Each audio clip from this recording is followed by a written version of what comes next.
اس حوالے سے مزید اپڈیٹ حاصل کریں گے، رخ کریں گے ہمارے ساتھ ہمارے نمائندے بنگلور سے جڑ رہے ہیں رؤف احمد ہلور کا۔ رؤف، کتنے بجے اور کب اور کیسے یہ حادثہ پیش آیا، اور ساتھ ہی اگر مہلوکین کی تعداد کی بات کریں گے تو اس وقت اپڈیٹ کے مطابق تعداد کیا ہے اور زخمیوں کی تعداد کیا ہے؟ جی دیکھیے، یہ پورا واقعہ جو ہے کل رات 10:30 بجے کے آس پاس پیش آیا ہے۔ شیوموگا ضلع، کرناٹک کے شیوموگا ضلع کے ہنسنڈ دیہات میں یہ دھماکہ ہوا ہے۔ ایک لاری جس میں ڈائنامائٹ تھا اور جیلیٹن کی چھڑیاں تھی، یہ ان کا استعمال سٹون پتھر پھوڑنے کے لیے کیا جاتا ہے، تو لہٰذا اس ٹرک میں دھماکہ ہوا ہے۔ یہ دھماکہ کس وجہ سے ہوا ہے اس کی تفتیش جاری ہے۔ بہرحال اس دھماکے میں، اس زبردست دھماکے میں اس فیکٹری میں موجود، یعنی کہ سٹون کرشر فیکٹری میں موجود تقریباً 10 سے زائد مزدور اس دھماکے کی زد میں آئے ہیں۔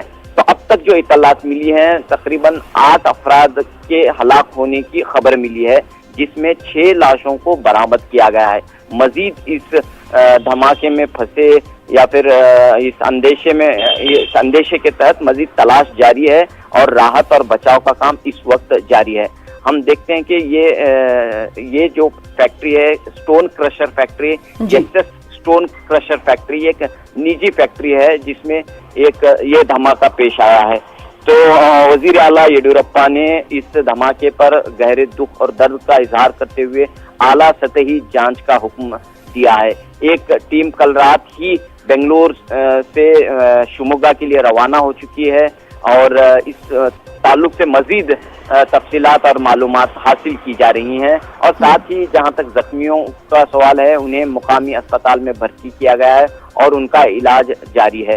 تو کہا یہ جا رہا ہے کہ کل ملا کر 15 مزدور یہاں پر تھے اس حادثے کے وقت، اور جن میں جو ہے 6 لاشیں اس وقت برآمد ہوئی ہیں، چند ایک افراد زخمی ہیں۔ مزید مزدوروں کی تلاش کی جا رہی ہے اور ان تمام مزدوروں کا تعلق ریاست بہار سے ہے۔ جی بہت شکریہ رؤف، آگے بھی جڑتے رہیں گے اس حوالے سے اپڈیٹ